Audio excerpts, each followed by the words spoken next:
Hello and good morning. Today we're going to talk about how to research for a costume, mostly of the historical variety, but hopefully those of you who are into cosplay or like fantasy will find some tips and tricks that you find useful. I feel like in general we tend to have a lot of opportunities for needing to know a bit more about a costume. Halloween parties, murder mystery parties, themed events, a themed wedding, or going to the Ren Fair. And I feel like it's sometimes really tricky, paralyzingly so, to try to understand what that sort of costume entails. Yes, often a single Google image search will get you a very rough idea, and especially if you've got a party, let's say tomorrow or in a few days, that's probably going to be the route you go, and that's 100% fine. I feel like that suits your needs and you're perfect, you're all set. But for those of us who want to dig a little deeper, here's how I usually approach that. Step one is always going to be defining what it is we're actually doing. So let's say I've been invited to a Victorian ball. Well, okay, what does Victorian mean? We do a quick search and we find that it corresponds to the reign of Queen Victoria, which is 1837 to 1901. Cool, great. We now have our time span that we are kind of actively looking at. I will say that this is sometimes a little bit tricky because some time periods have less strictly defined start and ends, but at least doing some searching will get you a good baseline of what decades or centuries to look into. Step two is going to be picking a specific type or style of outfit. What do we want to make within that time period? A Victorian horse jockey versus a fisherman probably have very different outfits. So for our example though, a Victorian ball means that I'm probably looking for very formal dancing attire. Now, personally, I actually already have a Victorian like ball style gown, so I'm covered, but let's say Mr. Morgan Donner is joining me for this invitation and he has not a stitch to wear. So if I don't want him to be naked, we need to work out some kind of solution. And to be honest, I don't know what Victorian ballroom men wore. I think in my mind I picture a suit, kind of like a modern black tie suit, but I have none of the specifics already built in. So this is a good example for us to look into so that I can be able to kind of check out what that outfit's supposed to look like. Our third step is going to now be to break that down. I think the next thing I'm going to do is break it down by years in this case.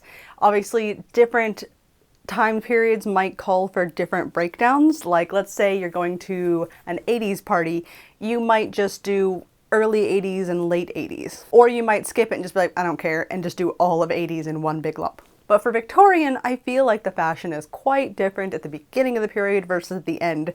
So I'm gonna break it down.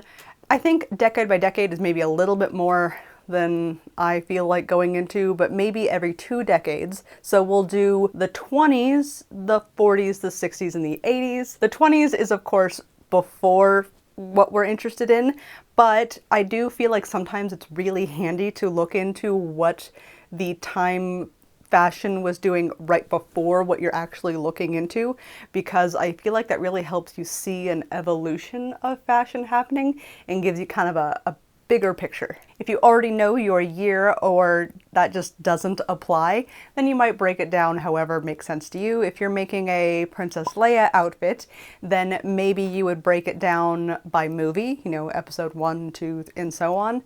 Or Princess Leia isn't in episode 1. That was a bad example, wasn't it? You get what I mean though, right? So moving on. Our next step is going to be finding our actual resources.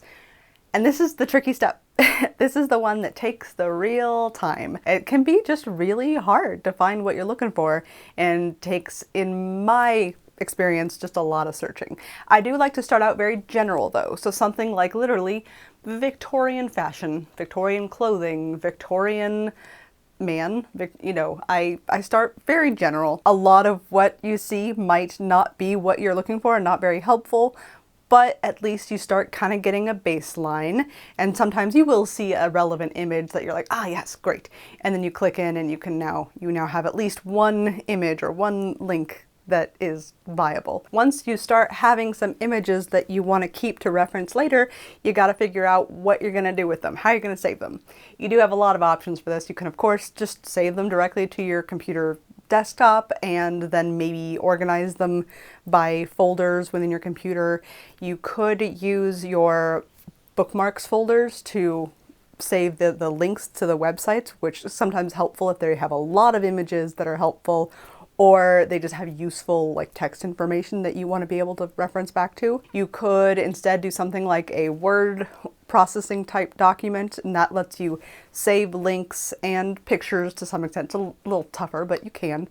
And you can add like copy and paste descriptions and put that in there, which can be really handy. You could even do something like an Excel sheet and use that as a way to document like, here's how many black pairs of shoes versus blue versus brown, and like used it to do kind of like numerical data on what elements of certain outfits or things that you're finding are really common. That could be really handy. Personally, I'm using Milanote, which is a great way to do all of those things in one tool. They are the very kind sponsors of today's video. Milanote is a tool specifically made for organizing creative projects, and it is so good at integrating visual elements and how they relate to each other. It's absolutely perfect for this sort of costume research project that we're doing here today. So here is my board where I've broken the Victorian era into quarters, the 20s, 40s, 60s, and 80s. So let's say I have an image that I want to be able to reference later. All I do is look at it, go, okay, it looks like this is from 1822. I can use their browser extension tool and just save it directly to the 1820s board without ever having left the page, and I can keep on doing my resource hunt. It saves it with a link to the original source as well as the image, of course, and it's not actually even limited to just images. For example, I have saved a few different tailoring manuals in here where I just don't want one specific image, but the whole resource. You can add notes of your own with your thoughts on certain parts of the costume, or you can even draw directly on the page pointing to things that you want to further explore, like this little button tab at the center front of these shirts. Once I felt like I had a pretty good sampling of images to represent each decade, I asked Mr. Morgandonner what his thoughts were on the various outfits, things that he liked or didn't like, and I just did this in person. But if you were doing something like this with a friend or a client, Milanote has really great collaboration tools that make it so that you can share links to your boards. They can come in and add their own comments, or even just add reactions to thumbs up or thumbs down specific pictures or elements. This would be such a great way to work together with a group on a project to make sure that everybody's 100% on the same page. I found this so handy for this project, but I also have a gardening plant identification project planned for this summer that I think Milanote is going to be absolutely perfect for, and I'm really, really excited to get started on it. Milanote is free to use, and you will find a handy dandy link down the description for your convenience to check it out. If you're already using Milanote, let me know in the comments what sort of projects you're using it with. I feel like it's really interesting to hear the different ways that folks use it. However it is you decide to organize your resources, you're probably going to eventually find that you have some gaps in what you've found so far. So I started with really general Victorian men searches, but maybe I've got lots of great examples in the 20s and 40s, but I don't have enough in the 60s. Now it's time to start getting more specific with your searches. I might search for 1865 ball and see what I find, or 1865 formal photograph. Adding in specific things like photograph or painting or specific years, 1865, 1864, 1863. I will sometimes literally go by year by year by year because sometimes different things will pop up when I do that. It can be really handy. You also might find as you're going along that you discover search terms that you didn't even know to search for at first. For example, let's say you're doing that Star Wars outfit and you realize that adding something like screenshot or screen share, screen capture, or stills, or like kind of specific to movie lingo things would be really helpful. Or for our example, fashion plate is a really handy term for our Victorian era. It's great. They're like magazine fashion images. For something a little older like the Renaissance era, you might discover a specific painter that has a really cool picture that has lots of great details. Well, try searching for that specific painter's other bodies of work and you might find some really cool stuff. It also helps, especially as you go older, to try adding in physical objects into your search, like Roman statue, Roman vase, Roman mural, Roman fresco, Roman plaster, Roman, like marble. Like, start adding in these objects because you'll start pulling slightly different things, and it's from those general searches that we can start to get more and more granular and specific in a way that is useful for our particular project. Let's say you have a really good base of images and have a really nice sense of overall what this decade looks like. Now it's time to try and pick a specific area that you're going to delve deeper into. If you're doing the Princess Leia outfit, by now you've probably picked which specific outfit that you want to do, and you're going to focus all the rest of your efforts on. In this case, I asked Mr. Morgendonner what he thought of our different decade breakdowns, and he really liked the colorful and fanciful prints that were available in the 20s, but was not digging the super nipped in and high waist that they had. But then when it came to like the 80s and 90s, it was starting to look so modern. He felt like that made it really boring. And so he settled on the 60s because he felt like the waistline was a little bit lower and it looked just more comfortable to him, but there was still some fun color and like interesting ties and things to play around with. Now that we've picked a subsection, we're gonna dive further in and break that down into subsections. So I could break the 60s and 70s into a smaller year increments, but I'm not gonna bother. I'm just gonna stick with that lump and start looking into what sort of things individually were being worn. So for example, I would probably put things that I can see first. I like to list them out. I can see a coat, a shirt, I can see pants and shoes, and also things that I can't see, but I'm gonna guess are there. Things like some sort of undershirt, question mark, maybe. If it's someone with a big skirt, I'm gonna guess that there's probably some petticoats or maybe hoop skirts. These assumptions might be proven wrong by further research, but I feel like it's helpful to have a baseline and then correct it as you find out more information. So this is essentially step 4.5, I guess, because we are still looking for resources, but we're really trying to niche down on very specific elements. You know, what does a shirt from the 1860s and 70s look like? What are the hairstyles? And this is really cool because it means that you're going to start branching out into resources that you maybe skipped over before because they weren't really a good overall picture, but are really good for what does the hair look like. Like lots of the different portraits and things that are just like the bust. Not so good for what sort of outfit they're wearing, but great for hair and beards and stuff. You might even find yourself searching for the same things multiple times because each time you're looking at the results, you're looking for a different type of thing within them. You're focused on the shoes or you're focused on the hats, and some images might not have been helpful before, but now they're great. A quick note about type of references. You may have noticed that I have talked a lot about various internet-based image searching that you can do because this is a video about how I research things, and I tend to be a very visual person, and the internet is an incredibly wonderful, easy to access resource for me.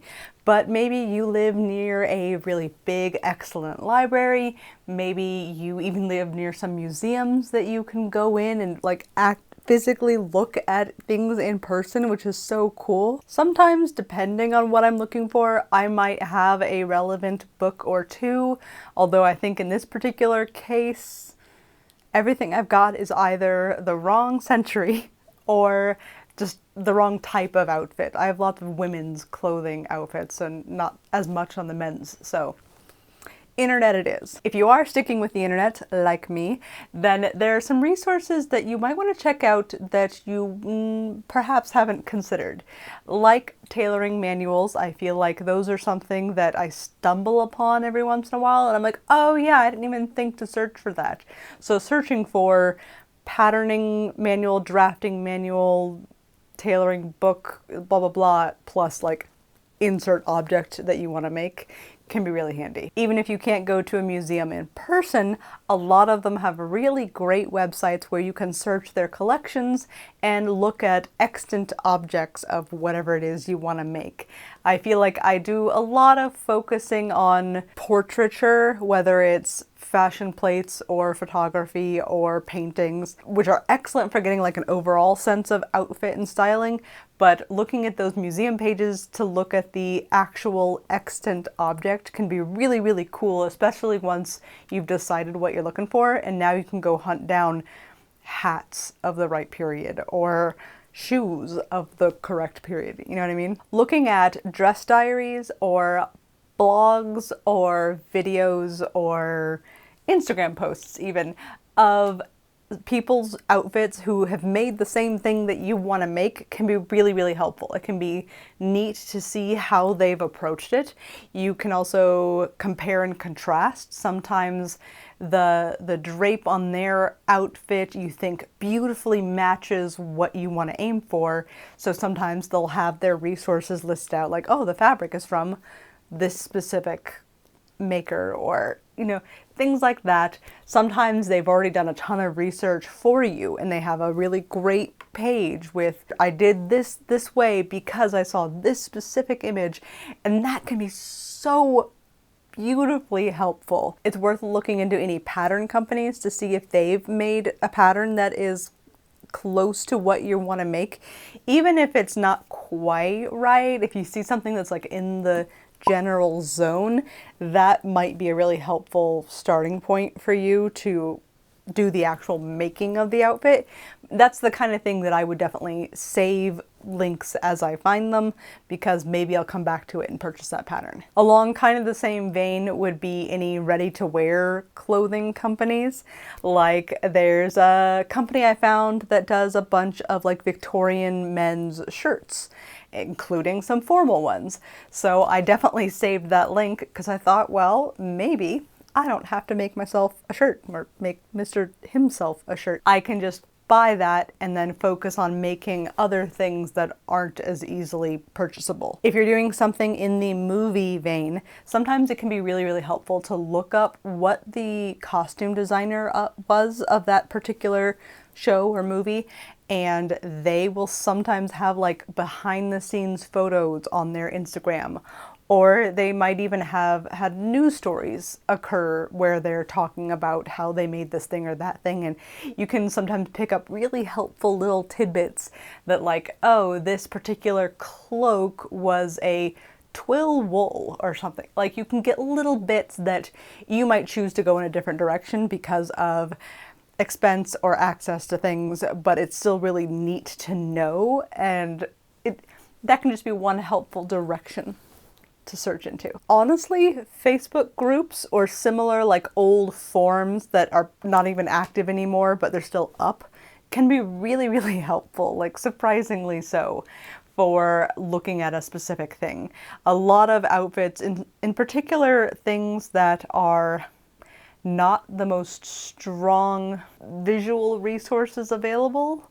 I feel like Viking comes to mind. Like there's only so much in terms of physical evidence left over to show what these outfits looked like, that you're not just gonna find, 100 images. But there's like burials that have been found that have like a piece of fabric this big that, people have then used to conjecture what possible outfits might have come from that scrap. And sometimes groups can be a helpful place to hear what people are thinking about that particular element. So don't discount things like costuming groups as a great place to join and search for specific elements. From here, the world's kind of your oyster. Like, you can dig in as deep as you want, whether it's maybe you see a term for a specific type of fabric that was used on making a certain kind of hat, and so you look into what is that fabric, how is it made, are there any suppliers of it now, etc., etc. Like, you can get really granular if you want. You can also just be like, I'm gonna find some sort of hat that looks kind of like that hat and call it good. Everybody's like level preference is gonna be a little different. So I feel like here's where do it for as long as it sounds fun, and get close enough once it starts being not fun, is what I do.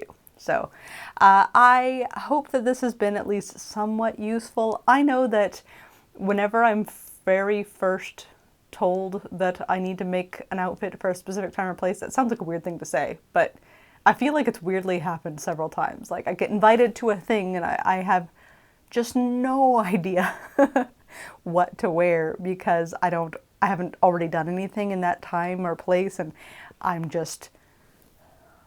flummoxed at first, but then I slowly like do this system of what is it I'm actually looking for, what kind of like type of outfit from that time or place, what are the aspects of it I like and therefore like want to pursue further. I stress out first and then start looking into it and feel a little bit better the more and more that I break that outfit down.